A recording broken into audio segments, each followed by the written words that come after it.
Hey, what's going on, guys? Wired Gaming back again with some more Survive the Nights. How is everybody doing today on this fine Thursday? Which is strange for a Survive the Nights video, right? I know, it's weird, but we're here anyway. And the reason we are here is because we have finally got patch notes for Alpha 1.8. Now, these released in the evening on Tuesday, so I'm a little bit late, but I didn't have any time yesterday. I had a load of deliveries, new bed and all that kind of stuff. So I was setting all that up and having some fun with that. It's been good. It's been good. But anyway, sorry it is late. And today what we're going to go through are the patch notes. There's a few little videos in here as well. There is a load of funky stuff with this update 1.8. The graphical and design update and general improvements. There is a lot to it. So sit tight, hold on, and shoot some zombies whilst you're listening. Hell yeah, why not? If you're a fan of Survive the Nights, also subscribe to the channel because we cover it here on Mondays, and we also cover all updates, patch notes, everything that you need to know about Survive the Nights is here on Wired Gaming. Fondle that button, I'd appreciate it very much. Now let's jump in and go through the patch notes and the pretty much letter from the devs at the same time. So hello everyone, we're releasing 1.8 update to our default Steam branch today. The update is a beast. If it's not our biggest, it's right up there. James will take you through most of what the team have accomplished in the 1.8 vlog, and below you'll find a rather detailed breakdown of what has gone into 1.8. The graphical update has been a long time coming. Andre is our environmental artist, the man responsible for the majority of general world design, while Joss handles level design. The world you walk around in is Andre's. When we started these builds quite a few years ago, Andre created the world, the vegetation maps, the height maps, all the road placements, etc. After the builds really started to come together and we went unlisted, something else happened. The rest of Survive the Nights needed development. While James is our project manager and lead programmer, Andre in most aspects is his right-hand man. Core game features redeveloping and developing in the first place. A massive first project for a 4-man team and far too much work for a single programmer. A lot of what goes into the game is never seen, and a lot of those pieces fell into Andre's lap. Years of development have gone by with Andre never really getting to update his initial environment. 1.8 is the start to something we've wanted to do for some time now. While it's a massive chunk of design improvements, it is by no means our last. The team has a lot of ideas waiting to be implemented. Now, so far, this 1.8 update, if you haven't checked it out, I've tried it out on experimental. I haven't tried it out on the default branch just yet. But experimental was absolutely beautiful. I cannot wait to get stuck in to the default branch and just see what it's like there. See if there are any changes to the experimental version that we've currently seen and the stuff that I've covered already. But what they've done so far is absolutely amazing, and for such a small team, this game is gorgeous, and there is so much potential here, and there's a lot of great things that will be coming in the future. I've spoke to James, the project manager, lead dev, a couple of times, and I've passed over a load of ideas, and I know a load of other people as well. If you're part of the Discord and stuff like that, they're always taking on new ideas. Any ideas that you've got, they listen to, take on board. And they're very transparent as well and let people know what's going on, which is really great. It's great to see that from a dev team. But I'm going to start rambling now. Anywho, the general graphical and environmental improvements are a large chunk of this update, but they are not the only improvements. We've worked on connectivity improvements and introduced a parcel solution. UPnP will be utilized via OpenNet, which will help a lot of players with automatic port forwarding.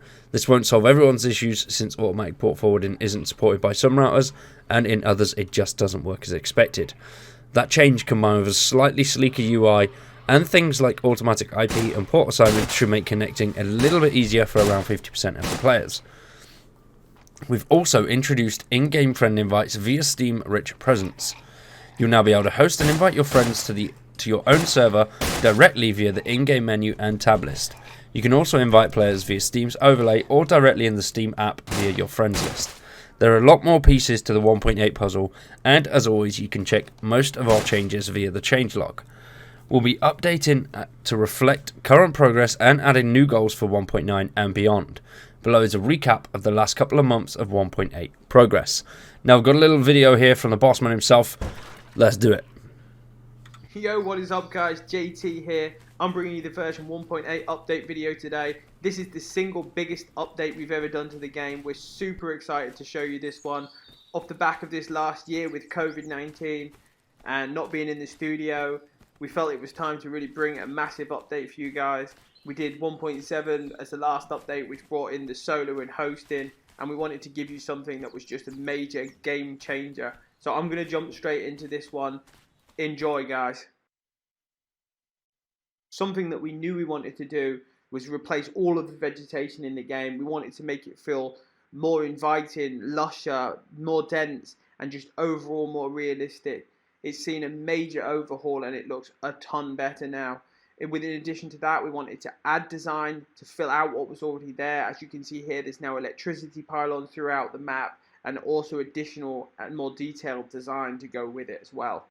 We've also added 2 new biome areas in the map, which are spotted throughout the environment.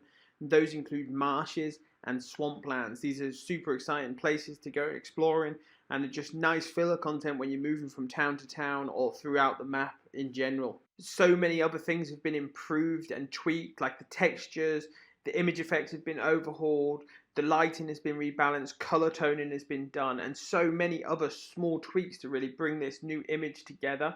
It's so hard to show it in an update like this, but will be immediately apparent when you jump into the game yourselves.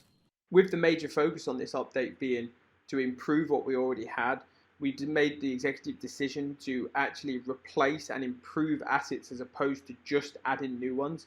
This has left us with a situation which means that we're not just diluting the asset pack that we have and increasing the RAM usage of the game, and has meant that the overall aesthetic of the game is looking better rather than just diluting it down and leaving those assets that we no longer like in place. This really should mean that the feeling within the game is still very similar, but just the overall appearance is better. Interior lighting is always something that we've struggled to get right. We've put a lot of work into this with this update to make the ambience in the game feel more spooky and just overall have a nicer vibe and more realistic lighting. You can see here that interiors are darker now and lights feel more natural and illuminate the area more naturally as well. Reflections and water have had a major overhaul. You can see here that they look way more realistic now and more appealing as well. They fit the environment better, and this has been something that has been on our agenda for a long time. They now include flow map support, better transparency, and more realistic reflections as well. Some of the previous limitations with our particle systems have been overcome for this update, which has meant that we've been able to update and improve the rain and snow particles overall to make them feel more realistic and immersive while playing the game. An all-new environment particle system has been added to the game. This system is adaptive based on the location where you are on the map and really brings the environment to life and feels super immersive when you're playing the game. Menus have been modernized and simplified as well, and they're just overall just easier to use and just look that little bit more modern in game. In addition to that, we've overhauled the host tab, we've added a connection helper and UPnP support to try and get players onto their own servers with less difficulty. We've also added Steam Rich Presence and game invites and joins from the hosting page, but also from the in-game tab list as well. So you can now open up the tab list, find your friends from the list and invite them or join them in-game direct from that page. This update video really only scratches the surface of what we've achieved in version 1.8. Follow along with our weekly update blogs on our website and Steam page to see in detail what we're doing, or check on the changelog. This update really represents a milestone point for us as a game studio. From here, this update serves as a baseboard and foundation for what we'd like to achieve in the future. From this point moving forward, we will be working on quality of life, the niggly issues, and creating a polished gameplay experience for Survive the Night. We plan to make this game one of the leading co-op open world survival sandbox games. Thank you guys for checking out the video. I will see you in the next one very soon. Bye bye. Fucking yes. Hell yes. This game will be one of the leading survival zombie sandbox games.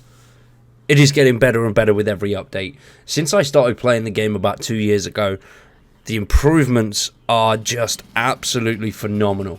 The guys have done an absolutely amazing job. It looks beautiful, it's getting better, there's more to do, and it's great. It's just, honestly, it's amazing. Bravo to everybody that works on the A to Z Interactive team. All of you, just hats off, honestly. Well done. Pat yourselves on the back, because you've worked hard and it's paying off. You know, the game is great. It's a beautiful, beautiful game. Anywho, we will continue. The graphical update. We've made a ton of graphical progress with 1.8. We've worked on replacing and adding vegetation. We've adjusted forest density, making the woodlands thicker and far creepier to navigate. Water systems have been reworked, reflections reworked, interior lighting, ambient lighting, weather effects, etc., etc. Many more changes have been implemented in 1.8, and we're excited to let you see them. Water and reflections. Water has always been a thorn in Andre's side. The team has never been happy with our original updated water situation. We've had a handful of placeholders in the past few years, none of which were particularly good. A major issue that the team has faced with water is transparency and how to place it. It looked in the world. Most of the transparency issues were caused by our fog system rendering incorrectly. It just never blended well with the world, and during early development we simply didn't have the time to dedicate to issues like this. There are also topographical challenges on the island. Black Island has rivers that flow into oceans along with lakes and smaller bodies of water. 1.8 introduces swamps, which is another added level of complexity. It has been a challenge to make these intersecting and flowing bodies of water look good. The outcome is our new reflection system is now properly simulated in real time based on different times of day and the reflection probes created. Reflections will be dimmed in interiors as to not stand out, and the results look rather fantastic. They'll be part of our ultra graphics setting. Below are a few examples of our old system and our new reflection system on high and ultra. The system uses a real-time reflection probe and dummy assets to create a realistic looking reflection probe perfectly suitable for most situations. The system also goes hand in hand with our new water shaders, a massive improvement over the last. We've managed to find a compromise with our fog that makes it look possible to use transparent water without it looking out of place. This, in combination with the new reflection system, allowed us to finally find a different solution that looked better and isn't too heavy on performance. The transparency really brings bodies of water to life, and edge blending makes the water's edge feel far more realistic. This also works on all kinds of work surfaces. We notice a change in the wet pavement and stonework too. And here we have some old and new screenshots. So this is the old reflection system on Ultra Graphics, which, you know, that's old school. After playing 1.8, it doesn't look very nice. I'm not gonna lie. It's weird. And then it makes it feel much more alive. That's the new reflection system there. And it really does. If you haven't got on 1.8 yet, honestly, get on there and test it out, because it just feels so much better. And then there it is on ultra settings. I'm running everything on ultra, and it is honestly gorgeous. We've got this little bit here, the before and after of the water. And the water, it changes the whole dynamic of driving around and looking at lakes and all the stuff that you can see as you're moving around sort of the map now. It feels and looks a lot better. I find myself stopping to look at things now, which beforehand I never really did. So I would say that this update has definitely worked. Because if they've got you getting out your car not to just shoot something, but to actually take in the scenery and look at something, that's a job well done, right? Now, improved weather effects. Ahead of weather affecting the player, something we'll be working on shortly. We've taken some time to improve our current weather effects. The system, as it is now, does the job, but is rather drab. Our current rain and snow system only allows for particle to move directly downwards due to performance and collision concerns. The new system allows us a bit more freedom, and you'll notice that instantly with both rain and snow. The particles now blow around and move with the storm. This dramatically changes the entire vibe of the weather system. Honestly, it does. When you've got rain coming down now, it's so cool. So cool. And here we've got a little video of the old and new weather effects. So this is the old school stuff. I don't know if you can make it out all too well. Just everything looks so much cooler. It's so beautiful. And then the snow.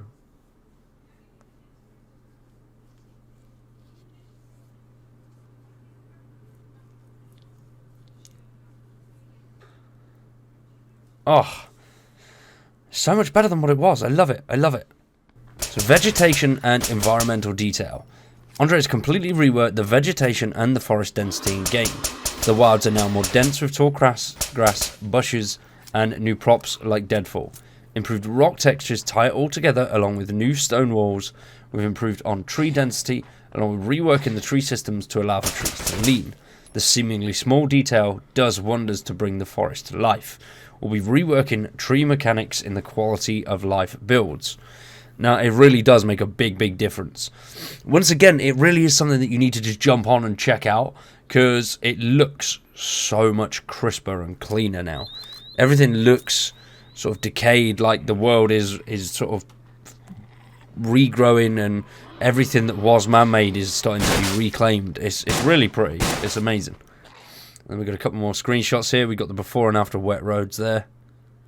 Ah, it's so pretty. Ah, I love it. It looks so much better.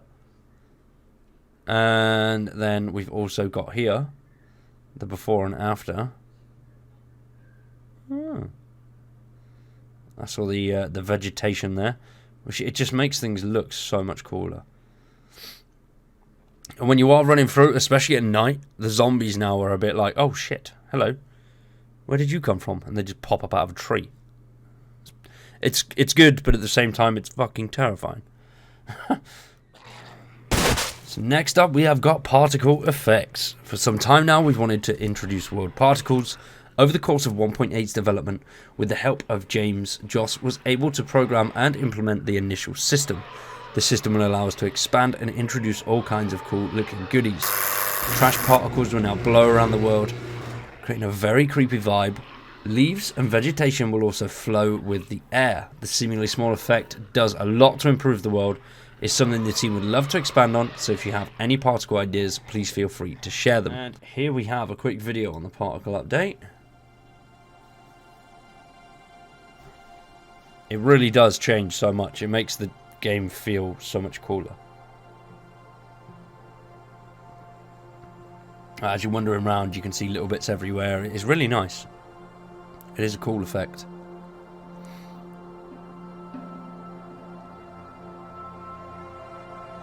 It's so pretty.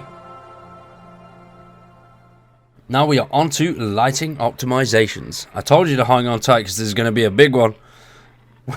We've really gone all out when it comes to ambient lighting. This will greatly improve the general tone of the game. Ambient lighting has the correct color to it now. This alone makes for a far more realistic look. You'll also notice this inside structures. We are finally happy with darkness levels in structures, appearing far darker than before.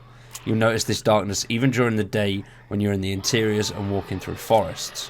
While our current lighting system is pretty nice looking, it's not perfect and it's not all optimized. Structure lighting was always heavy on performance, mostly due to the need of multiple light sources for a single light fixture. We have found ourselves often using one spot and one point light to simulate light bounce. This improvement removes the need for bounce lights by adding cube mask. They will improve the general look of lighting, along with making shadows and gradients easier on the eyes, as well as generally just improving the performance of overhead lighting. Vehicle headlights have been turned into a single light source instead of a spotlight and a point light, saving tons of batches. Exterior lighting has seen its share of improvements, and we've reduced batching and implemented a 3D cookie system for a nice overall look. And we got more bloody screenshots, so yeah! So this is the interior lighting before and after. So that's before. It does, honestly, the pictures do not do it justice. It's so much better. I don't understand what this batches thing is. I don't quite get that. That's very confusing. I'm assuming more batches means you need more power on your computer to use it. I don't know. Yeah. The flux capacitor doesn't work if there's more batches. That's what I'm going to go with, yeah. And then we got ambient light at sunrise. Oh, that's one of the original images for 1.8's sort of like trailer. Oh, I remember that. It's an exciting day. There's ambient lighting at sunrise. A midday ambient lighting forested area. That's so pretty. I love it. I love that with the deer. And then improved textures design. Oh, just after daybreak. That's very nice. Then we've got improved textures design as well. Some screenshots there. We'll read over that a little bit in a second. Oh, so much better. I love the new kitchens. The new kitchen counters and stuff look so cool. It just looks like the old school stuff looks really drab and dreary. And then now it just so pretty. It's so pretty. And then the before and after of the fireplace. The new fireplaces look fucking cool, man. I love them. I love the new fireplaces. So next up we got improved textures and design. I've just shown you some of the screen grabs and before and after shots of that. But you will instantly notice a difference in textures and design. We've updated, replaced and improved numerous textures. Along with that, we've not just added but also replaced props we're not happy with. Among numerous new props and textures, there are kitchen cabinets, fireplaces, junk piles. The vibe is much creepier than ever.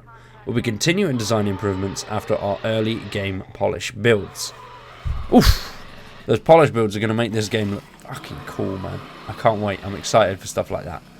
Now, this is the spicy bit. The new biomes, swamps and marshland.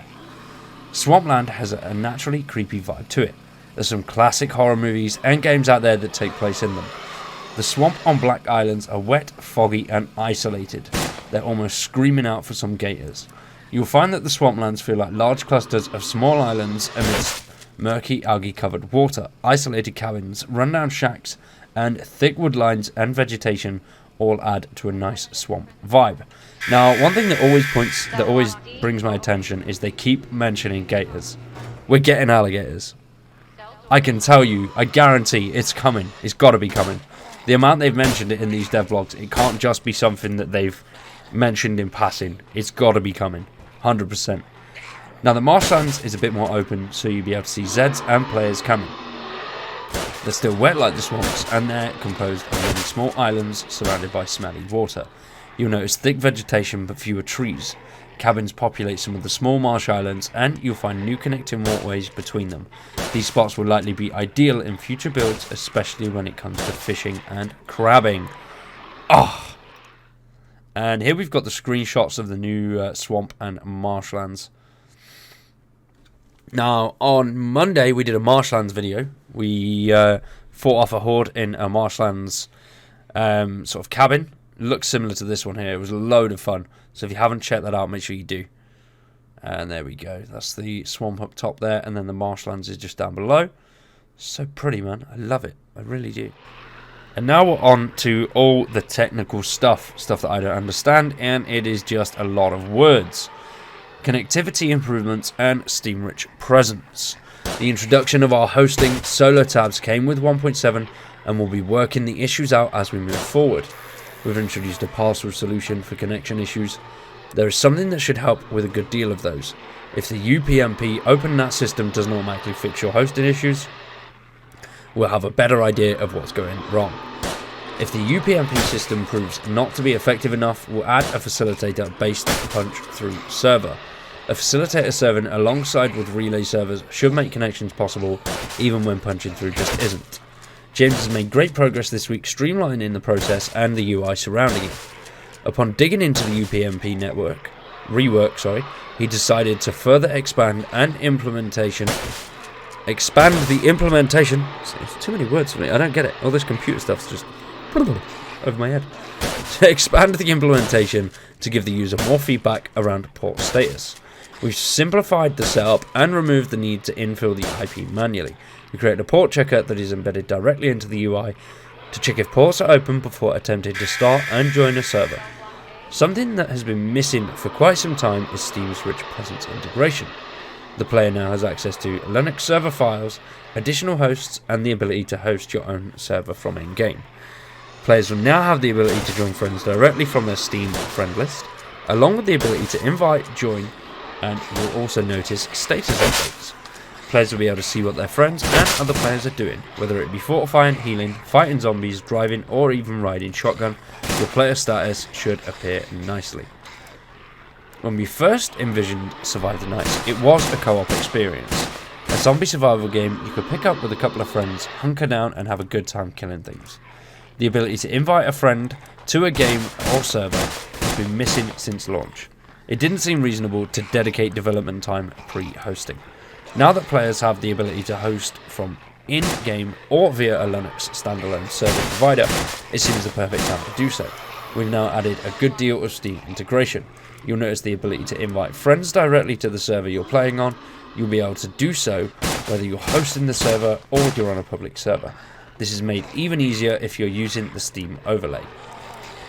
James has also added the ability to invite friends directly to the game. Holding tab will bring up what was previously the in-game player list. Pressing tab now brings up the player friends list, and you'll be able to invite as many as your Steam friends from this menu. We've tried to make this process as easy and as seamless as possible. As an example, if you're hosting from a password protected server, your friends will be added to a dynamic whitelist. This will bypass the requirement for them to enter a password. You'll be able to join friends in the same manner via the Steam friends list or in our game player friend list. Now we have screenshots of the complicated stuff. This isn't the complicated stuff, this is the inviting your friends. Penis. And then there we go.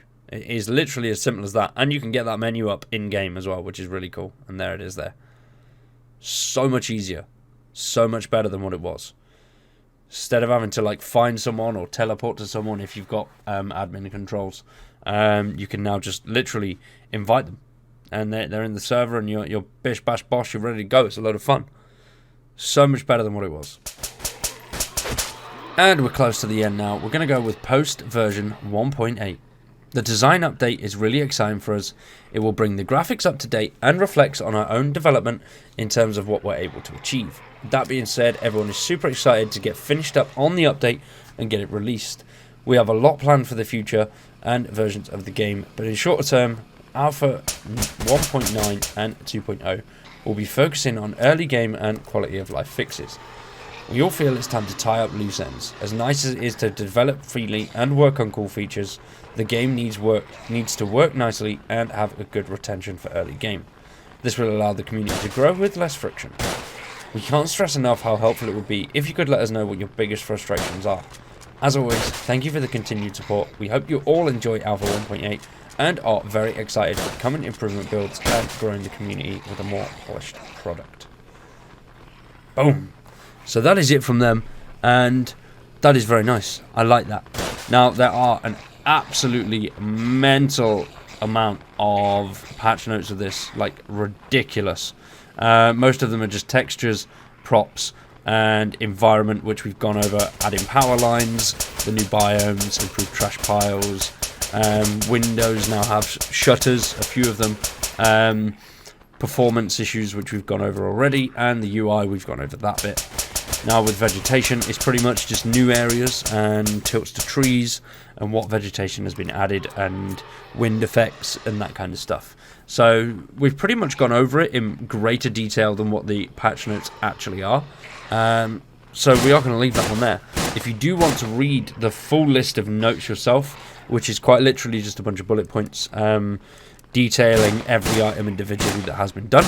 It has pretty much all been gone over in what we've just covered, but in bigger chunks rather than just little bits. So if you do want to check that out, make sure you go to the links down below. All the Survive the Nights links are down there, including their store, loads of other stuff, their Discord, their changelog, Twitter, Facebook, YouTube, their merch, everything is down there. If you do want to help them out a bit more, definitely go over and grab some of their merch. It really does help them out. It's 100% worth it. And if you're a fan of Wired Gaming, subscribe to the channel, because we cover Survive the Nights a lot, and every subscription helps. I'm doing this for you guys, and I wouldn't be able to continue doing it without your guys' support, and you've given me a lot of support, and I really appreciate it. Over this past year, it's been absolutely mental, and I am looking forward to things to come. But for today, ladies and gentlemen, I've been Wired. You've been awesome. Thanks for watching. Peace.